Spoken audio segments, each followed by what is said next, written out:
Hello, welcome back to Sacred Vapes. Channel that aims to bring the views and experiences of products in the market today, brought to you by an average vapor. Now, this week in the pod series, as promised, I've been using something this week that, to be honest, it surprised me a little bit. It's from a company that makes really good products, but they don't necessarily make them available. It's this, the Vaptio ET Auto kit. Now, Vaptio, as I say, they make really good devices. I've brought things like the Vex, I've brought the Super Cape, I brought the Capt'n way back at the start. I'm a big fan of the products. The main problem that they have is that they're very hard to get hold of. There's an Amazon shop and I think a website, EcoVape, are official distributors. I've been in contact with them to ask them where the hell you can buy it. But other than that, it's very hard to get all of these products, which is, I'll always say, it makes it very, very difficult for the likes of you guys to go and buy it. Certainly if you buy it officially, some of the prices are just outrageous. But with this, with the pod system, they're really challenging other companies that have come out recently. And that's not a bad thing. But before we get into all that, let's give her a vape.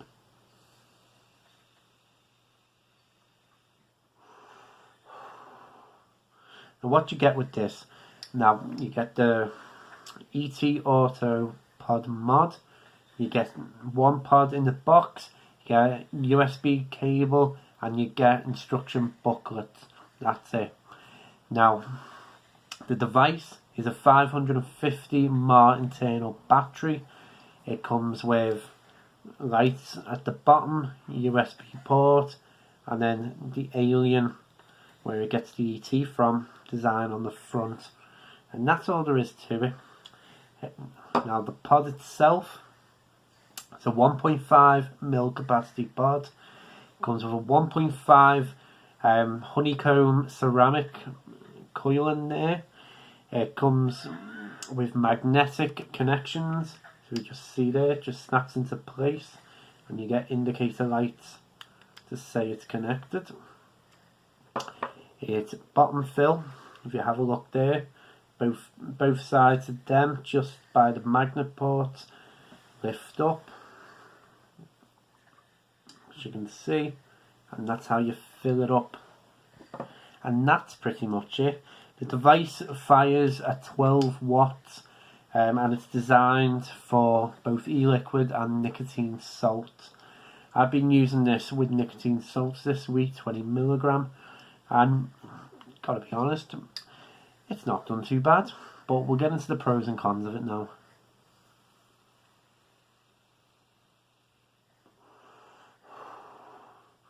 Now, the first pro for me is that it feels really well made.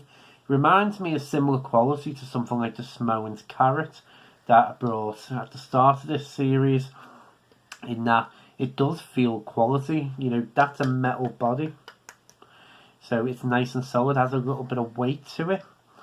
Now, I love the lights on the bottom. I know they're gonna be subjective, but I'm a big fan. Now, I've seen mentions that it's like a spaceship, but honestly, it's actually my wife that pointed this out to me. What does that actually look like to you instead? Looks like a car. So they may be missing a little bit of a opportunity there to market it for car enthusiasts. But yeah, the battery life will last you all day.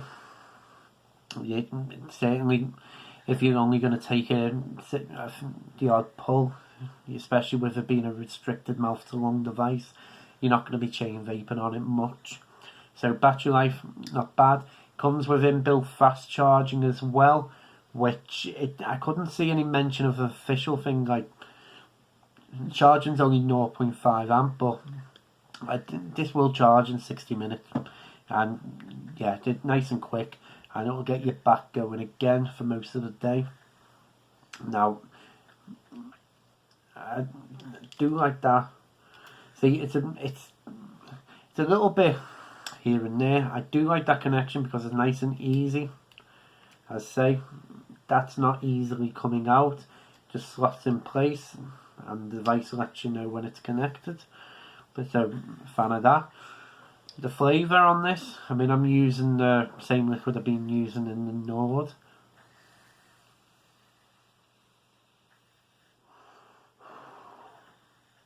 Flavour's a little bit muted, but you can expect that because it is a lower power.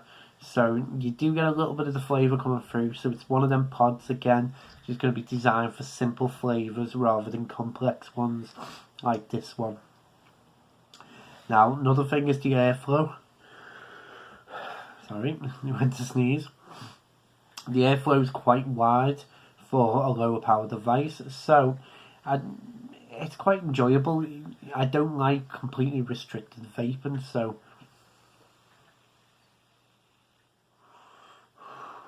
as you can hear, there is plenty of airflow, so for 12 watts you're getting a lot of vapour off it.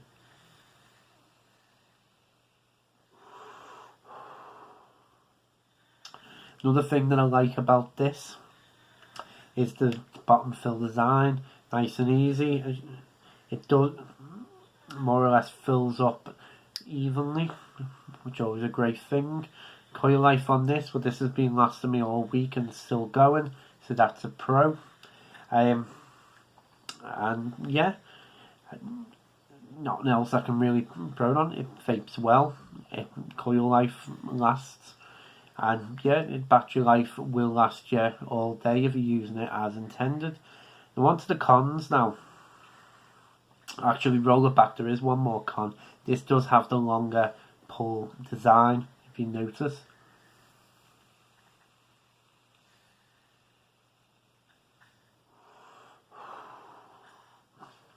Something I said for the rotor last week, I love the fact that it doesn't restrict you in the sense of how long you can take a pull for, like some other pods do.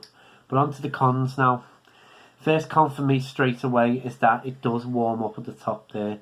If you're taking more than one pull on this, it will warm up on your mouth, and it's not that pleasant. So, wasn't a big fan of that. The con for the battery connection is that it can feel a bit wobbly, even though that's not pulling out extremely easy. That might be an issue for you. The lights will be a con for some people. If you don't want your pod to be lighting up, this isn't going to be for you. And maybe a little bit heavy if you're looking for something extremely light. This does have it. It's quite heavy for a little pod system.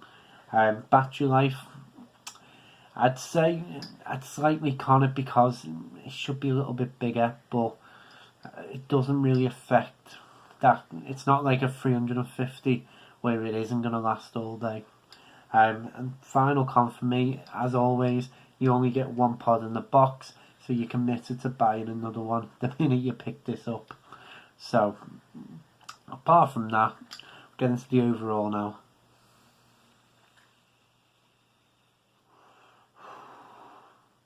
And overall, it's not a bad little pod system, this. I mean, as you know, I've been bringing you a lot of different pods over the past couple of months, and this, I mean, it doesn't stand out, but it's going to be one of them pods that you buy simply on the design of it. Now, it performs well, as I said. It's got a very unique light up. I haven't come across any other pods that light up, so I'm going to say that goes in its favour. It's going to be one of them things, if you see one of these and you like the design, then it's going to be for you.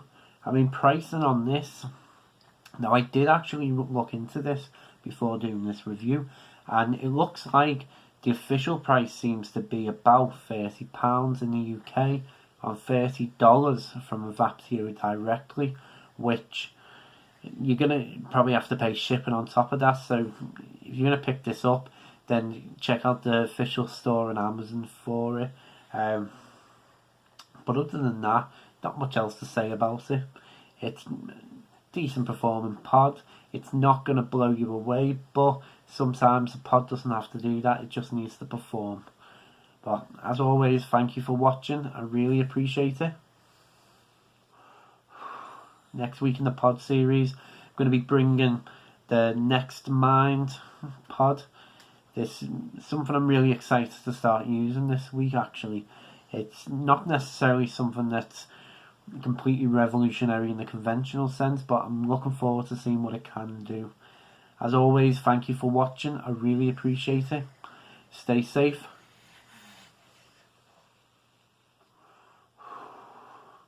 And keep vaping.